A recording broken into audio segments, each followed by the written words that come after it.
मोहनदास करमचंद गांधी जी हैं, ये अपने एक मित्र से मिलने 1918 में अहमदाबाद गए। अहमदाबाद। और गांधी जी की दोस्ती जो थी बड़े अमीर अमीर लोगों से थी। फॉर एग्जाम्पल, गांधी जी खुद भी गरीब नहीं थे।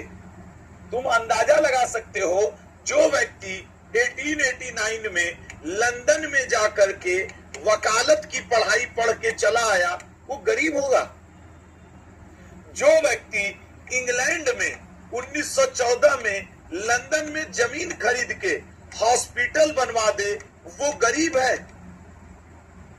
जो व्यक्ति बजाज कंपनी का मालिक, बजाज, जिनका नाम था जमुना लाल बजाज, जमुना लाल बजाज, जमुना लाल बजाज, आज के संदर्भ में देखो तो अंबानी जैसा व्यक्ति, ये बजाज कंपनी के मालिक थे उस समय।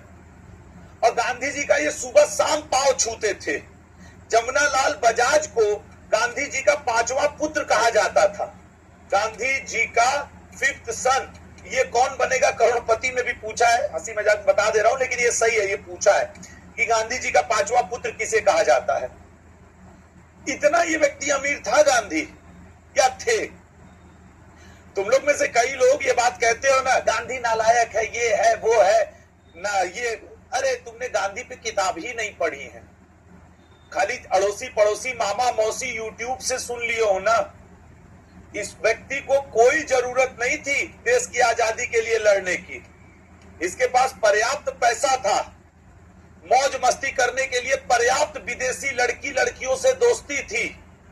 अपनी खुद की कंपनी दक्षिण अफ्रीका में चलती थी। वकालत इस लेवल पे था कि पूछो मत, लंदन में जाके जमीन खरीद के हॉस्पिटल बनवा दे रहा है।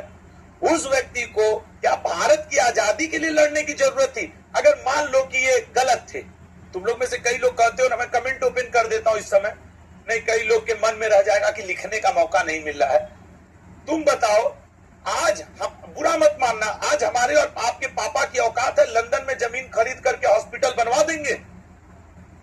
सही बताओ, किसी की औकात है इसमें से? हमारी तो नहीं है भाई। मैं अपने औकात की बात कर लूं, आप लोग के लिए तो मैं क्षमा मांग लूं। मेरी तो नहीं है कि मैं लंदन में, मेरी तो इतनी हैसियत नहीं है कि मैं, इंटरनेट के जमाने में कोई एसएससी तो निकल नहीं रहा है, बिना इंटरनेट के जमाने में लंदन का फॉर्म पता करके उसका रिटन एग्जाम दे करके जाके वकालत कर लिए वहां से,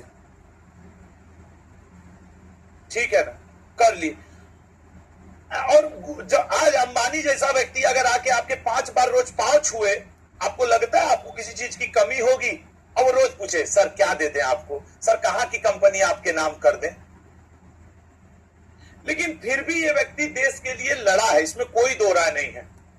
मैं जितना सम्मान शहीद आजम भगत सिंह जी का करता हूं, उतना ही सम्मान इनका भी करता हूं। ये भी उतना ही लड़े हैं देश के लिए। हाँ, मैं उन अज्ञानियों में से नहीं हूं जो यूट्यूब पर से सुन लूं या 4 अड़ोसी पड़ोसी बढ़ के भैया बढ़ के पापा तुमको कुछ बोल दे वीडियो में तो मैं गांधी के खिलाफ हो जाऊं। और याद रखना, गांधी मेरे फेवरेट नहीं है, लेकिन मैं सही के साथ रहना पसंद करता हूं। मेरे फेवरेट है भगत सिंह जी, और सबसे ज्यादा मेरे फेवरेट है पंडित चंद्रशेखर आजाद जी। मैं अगर पूरे क्रांतिकारियों में किसी को ज्यादा फेवर करता हूं, पसंद करता हूं, उसकी चीजों को अनुसरण करना चाहता हूं, तो वो है पंडित चंद्रशेखर आजाद जी। लेकिन फिर भी, ठीक है ना, लेकिन फिर भी हो गया, देखते हैं कि क्या कैसे रहेगा, ठीक है ना।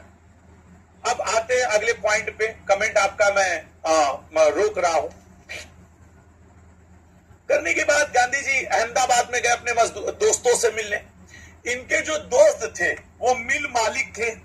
तो गांधी जी जब मिल के मालिकों के बाहर कार से गए तो देखे कि मिल के दरवाजे पे, मिल मतलब समझते हो ना, फैक्ट्री, कपड़े की मिल, आलू मिल, गन्ना मिल, जानते होंगे आपने। मिल मालिक वर्सेस मजदूर, मजदूर गेट पे बैठे हुए हैं।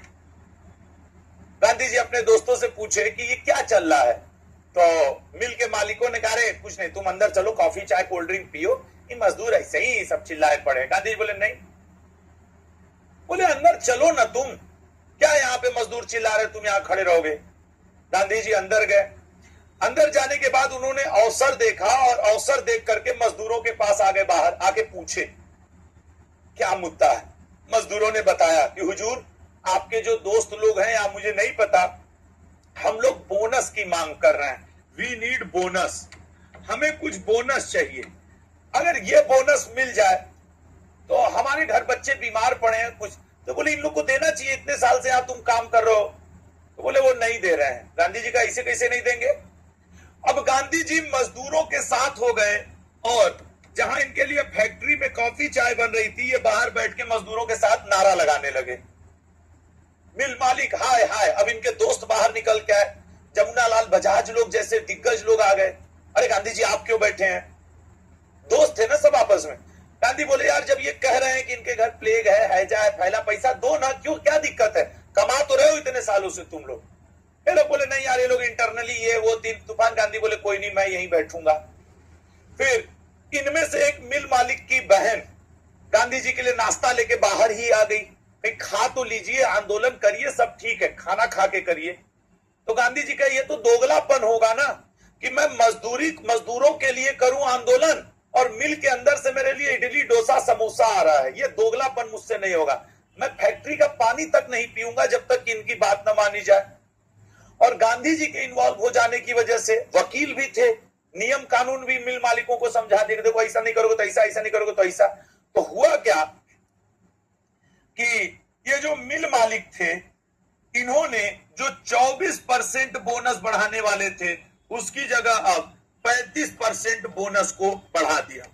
और इस तरीके से जो अहमदाबाद मिल स्ट्राइक था, गांधी जी के इन्वॉल्वेशन के बाद क्या हो गया, सफल हो गया। ये था पूरा अहमदाबाद मिल स्ट्राइक।